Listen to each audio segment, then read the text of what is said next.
Bonjour à tous, au masculin et au féminin, j'espère que vous allez bien. Pour ma part, ça va super bien aujourd'hui. Aujourd'hui, on va faire un nouveau type de vidéo. Je n'ai jamais fait ça, je ne suis pas sûr de l'avoir déjà vu sur internet. Je pense pas. J'ai décidé de l'appeler la scolarité des mangas. Grosso modo, ça va pas être compliqué. C'est tous les mangas auxquels je pense et tout. Je vais les noter sur 20, sur 4 critères de 5 points. Le dessin, le scénario, les personnages et l'animation. Alors vous vous en doutez, j'ai pas pris ces 4 catégories par hasard, tout simplement parce que le dessin, le scénario et les personnages c'est vital, hein. Ça fait partie, c'est ce qui constitue l'œuvre, donc c'est ultra important. Et pourquoi j'ai pris l'animation en 4e? Tout simplement parce que pour moi, à l'heure d'aujourd'hui, on est dans une nouvelle ère des mangas, et les nouveaux mangas se font plus connaître par leur animation que par le manga en lui-même. C'est d'abord l'animation qu'on découvre, qui va nous amener ensuite à la lecture de l'œuvre. Pour en citer quelques-uns, il y a Jujutsu Kaisen, Demon Slayer, c'est généralement l'animation qui a d'abord connu un grand succès avant que le manga en rencontre un aussi.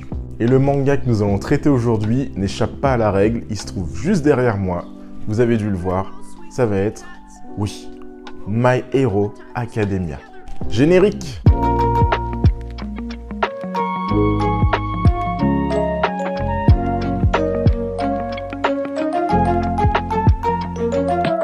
Alors, pourquoi j'ai choisi My Hero Academia en premier?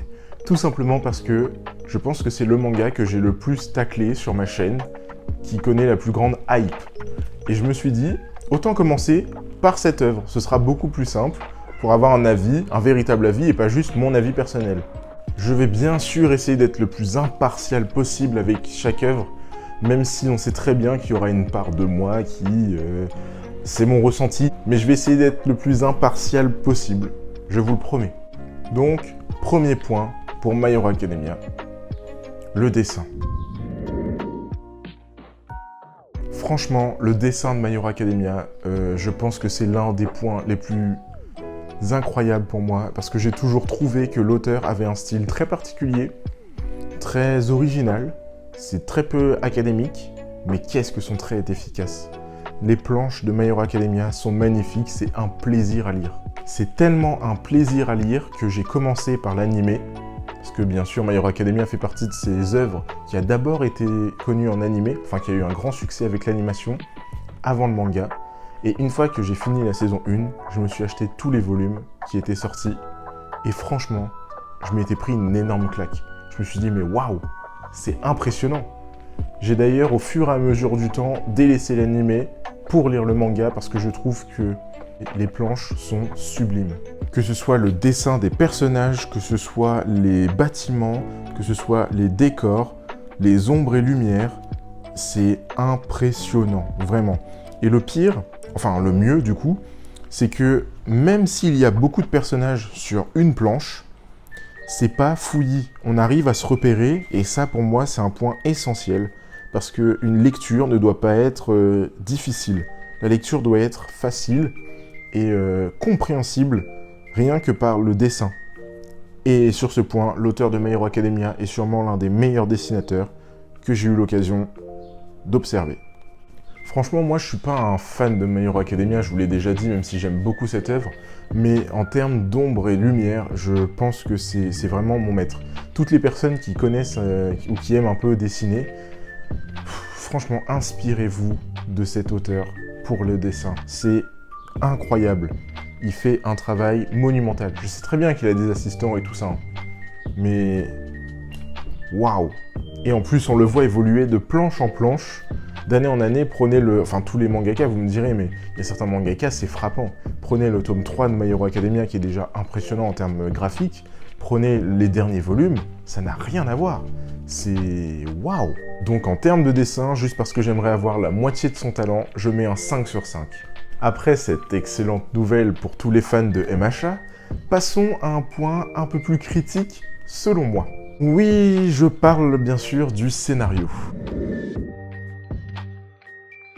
Alors, comme j'ai dit que j'allais être impartial, je me suis replongé un peu dans l'univers, dans l'œuvre, et en vrai, le scénario n'est pas catastrophique. Ce n'est pas pire que ce que je dis à chaque fois en vidéo. Faut être honnête, c'est un bon scénario, il fait le café.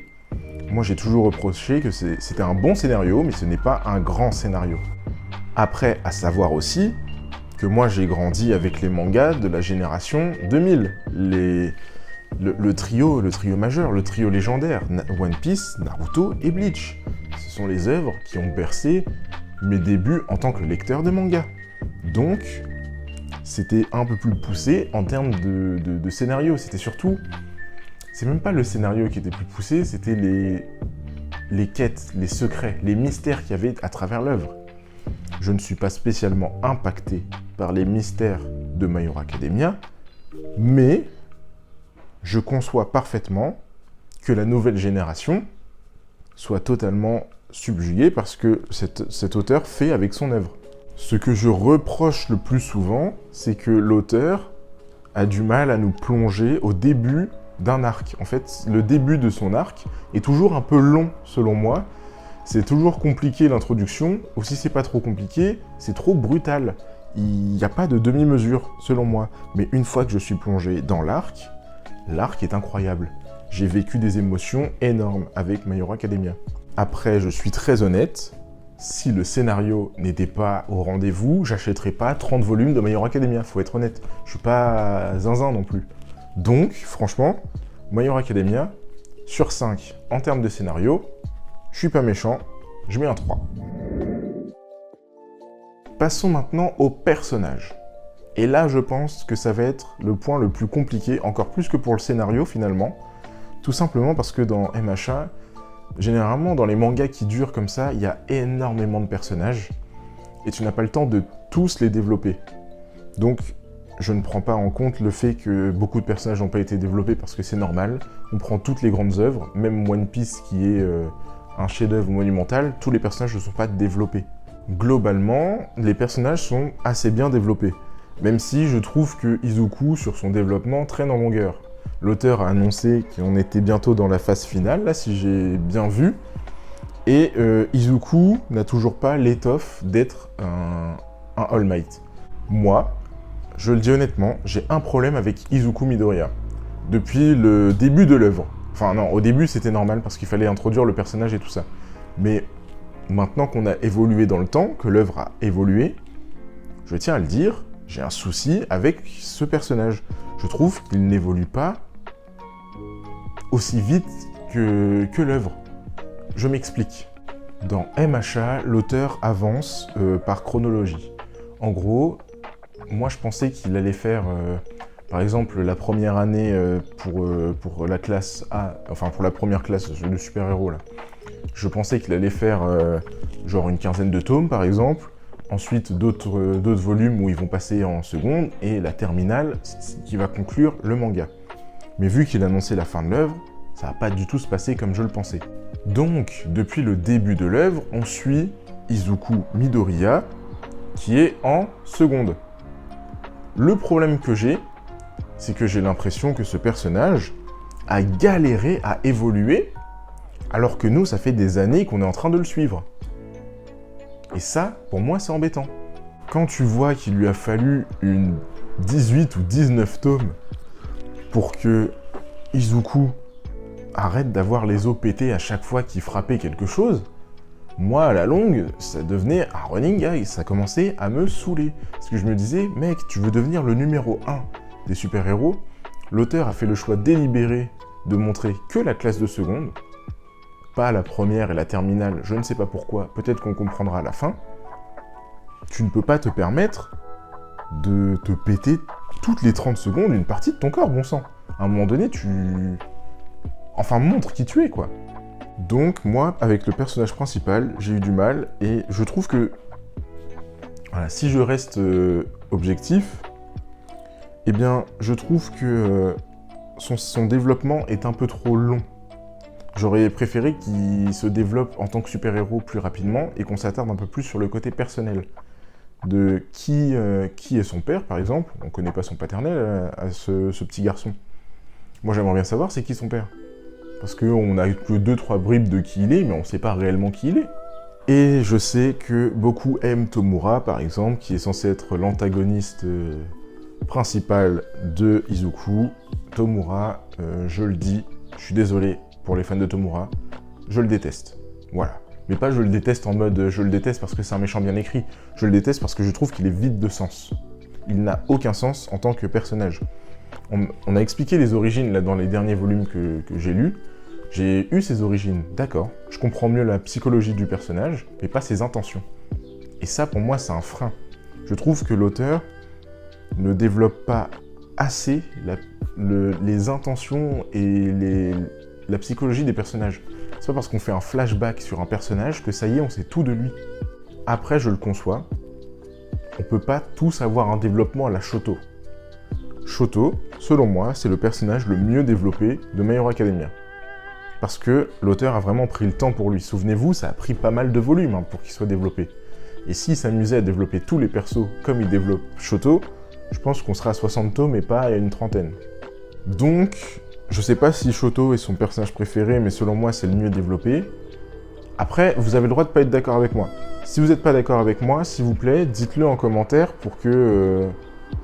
Enfin, expliquez-moi surtout en commentaire vos arguments pour me dire « Bah non, là, je suis désolé, je suis pas d'accord avec toi parce que ça, ça, ça. » Peut-être que moi, ça va me faire réfléchir et je vais me rendre compte que « Ah bah oui, ça c'est vrai, ça s'est passé, j'avais totalement oublié, merci de me l'avoir dit. » On sait jamais. Donc, pour le développement des personnages, je suis désolé de dire ça, mais moi, je mets un 2,5. Passons maintenant à l'animation. Et je sais que c'est compliqué de juger une animation, mais pour moi, qu'est-ce qui fait une bonne animation? Alors déjà, les graphismes, logique. Quand c'est en full CGI, moi j'ai du mal. Je le dis tout de suite, la full CGI, ça dénature l'œuvre un peu. Et après, il y a un truc à prendre en compte aussi pour l'animation. Il faut que l'animation, et ça je le dis, je le répète, c'est important, l'animation doit être fidèle à l'œuvre. L'animation n'est pas indépendante de l'œuvre, elle est complémentaire. C'est d'ailleurs pour ça, parce qu'aujourd'hui, pourquoi SNK, par exemple, a connu un succès monumental? Je suis désolé de le dire, surtout pour les puristes de SNK, c'est l'animation qui a sublimé l'œuvre. Et ensuite, les gens ont lu l'œuvre et se sont rendus compte que SNK, c'est incroyable. Pas l'inverse. De toute façon, l'animation, c'est quelque chose de marketing. Ça, faut le savoir, faut se le dire. C'est un outil pour développer le manga, l'outil à l'origine, pour le sublimer et empocher plus de fric. Voilà, c'est une machine à sous en fait. La Japanimation, tous les animés qu'on regarde, c'est des machines à sous. Et pour MHA, franchement, c'est propre. C'est du propre. J'ai pas vu toutes les saisons. J'ai vu les 3 premières. Ouais, c'est ça, les 3 premières. C'est magnifique. De toute façon, je vais vous mettre les images. C'est tip top. Donc je ne sais pas ce que ça donne vers la fin. En tout cas, les premières saisons suivent la trame de l'œuvre. C'est tout ce qu'il me fallait. Parce que les animés, là, ou les épisodes filler, tout ça, c'est bon. Ça, on en a marre. Donc, voilà.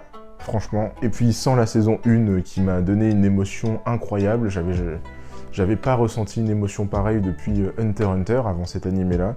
Eh bien, franchement, ça mérite un bon 5 sur 5. My Hero Academia a la note honorable de 15,5 sur 20. Donc voilà, j'ai essayé d'être le plus impartial possible, même si honnêtement je pense que c'est un peu raté, et à mon avis ça le sera pour tous les autres mangas que je ferai, faut être honnête. Il y a toujours un aspect personnel qui est à prendre en compte. Mais je trouve sincèrement que 15,5 sur 20, c'est une très bonne note, hein. Franchement, je suis pas sûr qu'il y ait d'autres mangas qui mériteront cette note.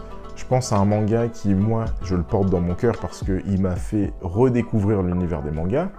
Et juste là, hein, je ne suis pas sûr que Fairy Tail aura un 15 sur 20. J'espère que ce format de vidéo vous aura plu. Ça m'a fait extrêmement plaisir de vous partager ça. Parce que je me suis dit, l'école des mangas, ça peut être quelque chose de très très cool. C'est vrai. Et d'ailleurs, je vais me renseigner sur les forums officiels de manga et tout, pour savoir c'est quoi la note officielle de My Hero Academia, pour voir est-ce que je m'en rapprochais et tout, et je vous le dis dans la prochaine vidéo sur l'école des mangas. Et puis si vous avez des mangas où vous aimeriez bien que je donne une note, que je le note et tout sur son dessin, sa qualité, tout ça, eh bien mettez-le dans les commentaires. Si je connais pas l'œuvre, je regarderai l'œuvre et puis je le noterai ensuite. Si je connais, je vous ferai une vidéo dessus. J'espère que cette vidéo vous a plu. N'oubliez pas de mettre un like, partager. Et puis moi je vous dis à la prochaine. Diana.